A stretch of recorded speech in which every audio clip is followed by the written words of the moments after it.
Hello and welcome to this week's episode of Inside the Photographer's Mind, the Phoblographer's official podcast.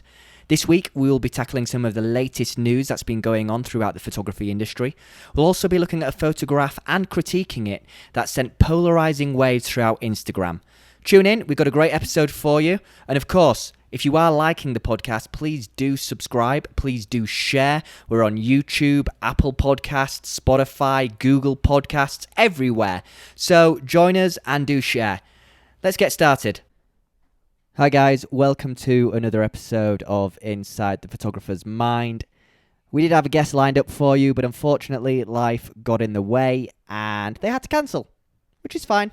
We'll rearrange. We've got plenty of great guests coming up on future episodes, but we still wanted to give you your weekly installment of Inside the Photographer's Mind. So it's just me, but we've got a lot to cover. There's a lot been going on this week in the world of photography, and unfortunately, we're going to have to start with a story that's, well, it's a terrible story to be honest with you, but it's a story that happens all too often.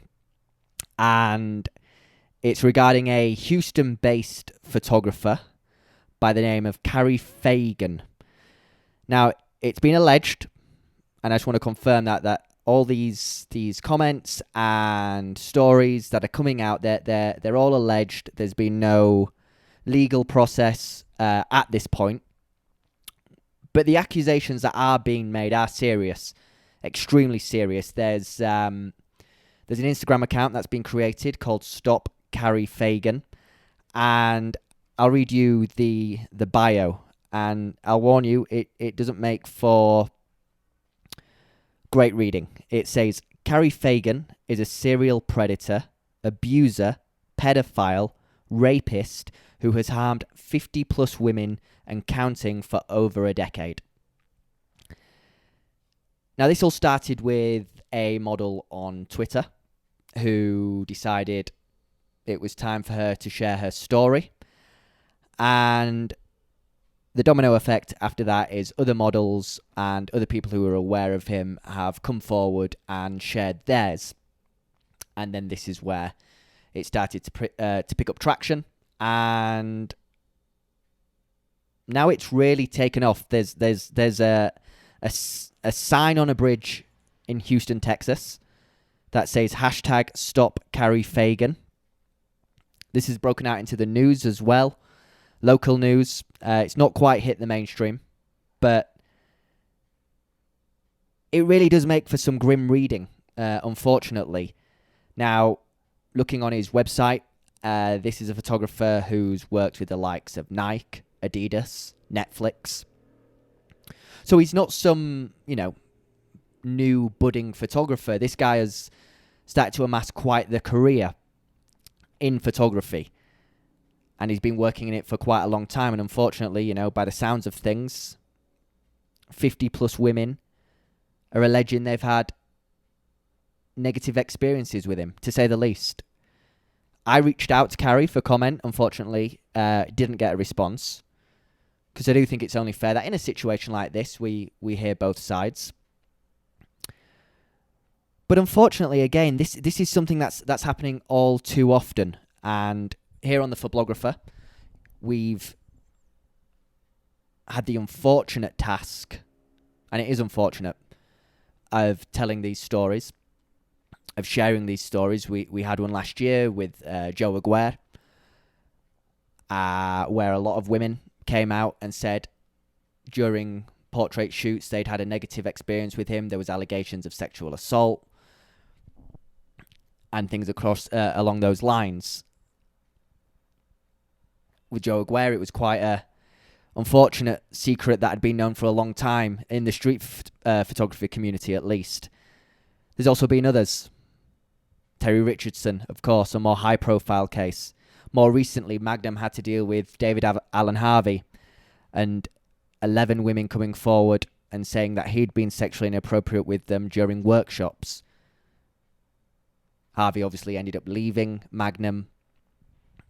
And these are very difficult topics for a few reasons. One, they're never nice to read about, of course. And even more so than that, there's women in this who've potentially been harmed at the hands of people that they should be able to trust. And where it becomes a bit of a grey area is these allegations often come after the fact because of how complicated the process is for women, models, to come out and speak about this kind of thing. And again, these are all allegations. We're not here to say that anyone's guilty. But when things like this keep coming up, you have to ask the question, what can we do? What can we do as a photo industry, or as men within the photo industry, to clean this kind of behaviour up?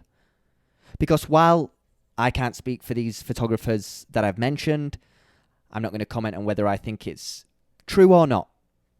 But what I do think is that this kind of thing does actually happen. And we need to do something. We need to keep talking about it. We need to make it safe for women to come forward and feel like they can talk about it.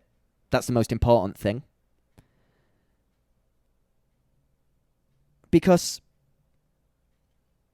look,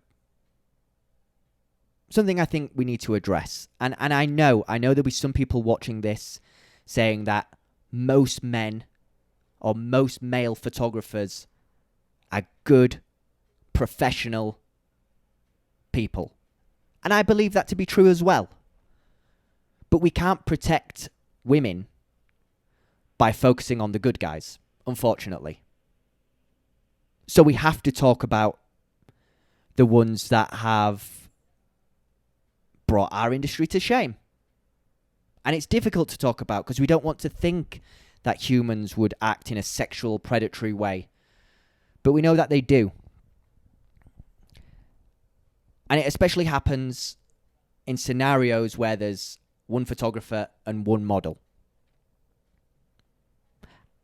And I think one thing we have to make clear, and it may seem like this is obvious, but you know, from working in the industry, from knowing photographers, from knowing models, I don't think it's as obvious as some people like to think it is. And that's when, if you're on a shoot with a woman, whether it's a portrait shoot or a fully nude shoot, you are there to create photography. And there shouldn't be, at least in the mind of the photographer, any blurred lines that, well, if this model is stood in front of my lens, naked, that means that it's okay to make sexual advances towards her. I want to say this, and I want to say it quite clearly. It is never okay in a professional setting to make sexual advances towards a model. Never. Even if she initiates it. If you're a photographer, focus on the task at hand to make images. And I don't care even if you're making really explicit photographs. Let's say it goes beyond just standard nude. You're making explicit images. During and after you create those images, you are professionals. And whatever art or photography you create, and whatever message you want to send with that photography, it exists only within the image. So if your model is in a provocative pose, isn't wearing any clothes, that doesn't mean you can make any type of advance. And that's a good place to start. Because once all men, and I know most men may know this already, but once all men realize that, then we might be able to start minimizing the amount of instances or this mentality from some male photographers that they have some right to behave in an appropriate way with their models. And then, of course, on the extreme end, you know, we've got a bigger societal issue. And that's why we get terrible allegations like this. I mean, it's been reported that some of the girls that Cary Fagan has been involved with are under the age of 18, which, of course, creates a whole new level of just abuse and predatory behaviour. And it's sad to read. And I hope that these women speaking out, should the allegations be true, get the justice that they deserve. And I hope, which seems to be the main motive of this movement, that we can, or it can, prevent future models, women, from being in a similar situation. And I know, again, guys, men, will be watching this and they'll be feeling defensive. I feel defensive when I read this. I'm a man. And I think, no. But we're not the victim in all of this. Think about this. Imagine you're 18 years old. You're a woman. You're a young 18-year-old woman. And you want to start a modelling career. It's a great career path if you can make a success of it. And you go to a shoot. And someone who is meant to be working with you, helping you, and in some ways educating you about the industry, makes a sexual advance towards you. Think about how traumatic that would be. And then ask yourself, who would you rather be? Those women who've been in situations that we will never be in, or the man that feels attacked because of the actions of another man? It's something to think about. We'll be monitoring this story as it develops, and we will be bringing you updates as it goes along. Okay, so now we're going to move on to a topic that is polarizing, to say the least. Our editor-in-chief, Chris Gampett, he put a post out on our Instagram. If you're not following the Phoblographer's Instagram, then go ahead and do that now. Just search Phoblographer. We've got plenty of updates on there, always photography related, of course. But our editor-in-chief, as I say, Chris Gampett, put out a post that tackled a rather polarizing topic, not only in the street photography community, but the photography community as a whole. Because we all like to share our opinions, don't we? We're in an opinionated species, and whenever there's an opportunity to share what we think, then we'll jump on it, especially in social media. So we're going to continue that trend now. So the post was a photograph that suggested street photographers often chased images that involved homeless people. And this is true. We see images of the homeless all the time. And those images often are created by street photographers. Now, the reason it's a polarizing topic is because, look, let's not beat around the bush. If you're putting your pictures online, if you're doing any kind of social media, any kind of promotion, then you're wanting to succeed in the genre of photography that you do. And that's for any genre of photography: portraits, landscape, street photography.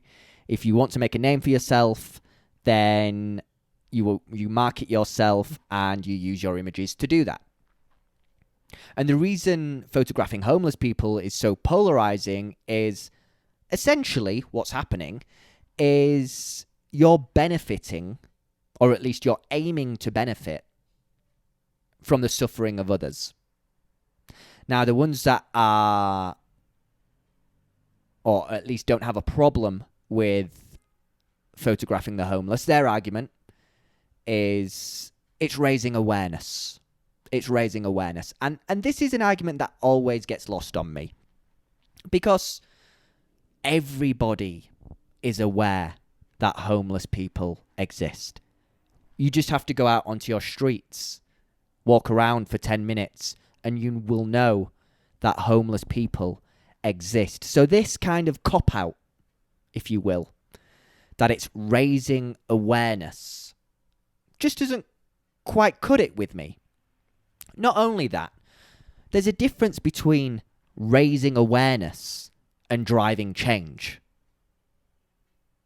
And pretty much most of the images created by street photographers that include a homeless person do absolutely nothing to tackle homelessness. So, what really is the benefit of street photographers making images of a homeless person on the street? None. Now, not only is that the problem, if you then go and share that image on the internet, I've worked with homeless people.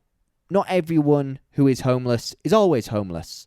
There are people, through many reasons, find themselves homeless, get some support, turn their lives around, go back to living normal lives. Or better lives. But then if you're going out and you're making photographs of them at their worst moment, and, you know, there's very few moments that are worse than having no home. And you immortalize that time in their life forever by making a photograph and putting it on the internet where potentially, you know, tens of thousands, if not millions of people can see that.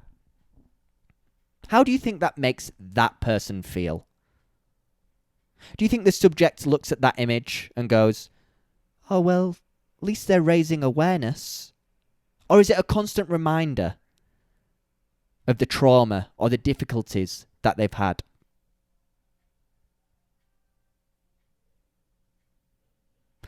And this is my problem. And this is many people's problem. It's Chris Gampit's problem. It's the people who commented and condemned those who take photos of homeless people. It's a selfish act in which people try and mask it as a selfless act. And people aren't falling for that anymore. And this idea that beyond raising awareness, you're creating some deep, meaningful images that challenges the status quo. No! You can wrap up your photographs in as much jargon and rubbish as you like. It still doesn't remove the fact that you're taking advantage of another person's suffering to try and benefit yourself. And if you are that person who takes photos of homeless people and you're going, no, that's not me. It is you. You're just refusing to accept it. I wrote a piece recently for the Phoblographer that focused on documentary photography. And, you know, it's very heavily linked with street photography. It kind of comes under the candid umbrella of photography, of where Western photographers go on these trips to the other side of the world, make a bunch of photographs of how difficult life can be for the locals, come back and then receive a bunch of awards. Think about it. It's disgusting. It's terrible. Profiting, whether it's through awards, whether it's through money, whether it's through social media reach, which is, you know, a currency in today's day and age, profiting, from the suffering of others. That's not art. That's not meaningful. So I think we have to really do think about this when we talk about the ethics of street photography. And maybe articles and blog posts don't really kind of hit home about what's actually happening when you go onto the street and document another person's suffering. And it's not timely either, you know. Unfortunately, homelessness is a constant. So it differs from going into, say, a war zone and ensuring that the world has transparency on things that are happening and that on things that are impacting the world on a great scale. And that's not to say that homelessness isn't a big problem. It is. But it's a constant problem and we know it's already there. So you're not showing anything to anyone that they haven't already seen. You're just trying to benefit yourself. Think about that. Right, we're going to move on to our final talking point of this week's episode of Inside the Photographer's Mind. I just want to say, guys, if you are enjoying the podcast, then please do subscribe. Also, leave a comment down below if you're watching the video version on YouTube. Then we want to hear your comments. We want to hear your feedback. You know, as we grow the podcast, we want to do that in a very kind of authentic way that involves you guys. So please do comment. Anyway, okay. So this next point I'm just looking up here is regarding a photograph which was posted by a photographer in France. Her name is, and I'm going to try and pronounce this as best as I can, Angélie Basile. Probably said it wrong, but Angélie Basile. And this photograph, it was reposted by a feminist Instagram feed, and the name of that Instagram feed is Milu Nzuguera. So go check that out. I'll put a link down at the bottom. But it's an interesting image, and guys, again, it's another polarizing topic, but this is why I love photography. This is why I love photography, because you can create stories within a single image, or even 2 single images or more, that just have got so much story to them, so much opinion, so much light on how human behavior works and how society functions, and we then get to talk about it. And again, photography, a lot of it is about opinion. Life is a lot about opinion. But this photograph by this French photographer, in which she has captioned as double standards, and first of all, it's an attack on Instagram, because in the above image, I'm going to show the image for our audio listeners. I'll describe it. There's 2 images. There's an image of a guy, topless, chest out, ripped. And then there's an image of a woman, topless, chest out, protecting her breasts and protecting her nipples with her hands. Now, the first point of the 2 images is how Instagram allows male nipples to be exposed, no problems, but female nipples is a problem, and that gets censored, and if reported will get taken down. Which, okay, there's so many layers to this. And this is, again, why I love photography, because it just makes you think about different things. Okay, I'll tackle the first one. And I'm not trying to be controversial here. But the argument could be that a woman's bare chest could be deemed as provocative for men. And I find that interesting because, one, that's true. Men may look at that and enjoy it. But guess what? Women may look at the man above and enjoy that too. We seem to forget, we somehow, and I don't know how this has happened, we seem to think that desire is only a male exclusive thing. Absolutely not. Absolutely not. I know women who are far more active in an intimate way than men. And they've got far much more interest in intimacy than men. And I know it vice versa. You know, it's just a case that men have been liberated to express it more. So, yeah, this idea that, oh, well, you can't show a female's nipples because it may excite a man is kind of dud and void, because a male's nipples can also excite a woman or a man, you know, same thing. So it is a double standard. And also, yes, the message Instagram sends by censoring female nipples is that the female breasts have only got one function, to arouse. And we know that's not true. It's got, well, at least 2 functions. Obviously, feeding being the one of them. So shaming women and asking women to cover up, which is essentially what's happening here. Instagram is saying, women, you should cover up, which isn't really in line with Western values, is it? Let's be honest. In fact, it's not in line with most values around the world. And there's a way to, if a woman's just stood topless and it's a portrait, what's the intent? The intent is just to show the human body, for whatever reason. How the consumer reacts, well, that's personal to them. But it doesn't mean that it should be censored. Now, what gets even more interesting about this photo, and again, I will describe it for our audio listeners, is the image above with the man. is in the street. Both images are in the middle of the street. People are just going about their day. And as the man's being photographed, no one cares. Everyone's just going about their day. No one's passing by and seems, in shock that there's a topless man in the street. Take it to the image of the female. People are not going about their day anymore. Or at least they are, but their course of their day has changed. People are stopping. People are staring. People are wondering what's going on. And, okay, some may say, well, that's a reflection of society, and it could be the sexualization of women. But it could also be the fact, because we've been so ingrained to believe that women should cover up when a woman doesn't, it's human nature to be like, oh, brain seeing something, brain told not to see. Brain says stop, brain says look. As intelligent as humans like to believe we are,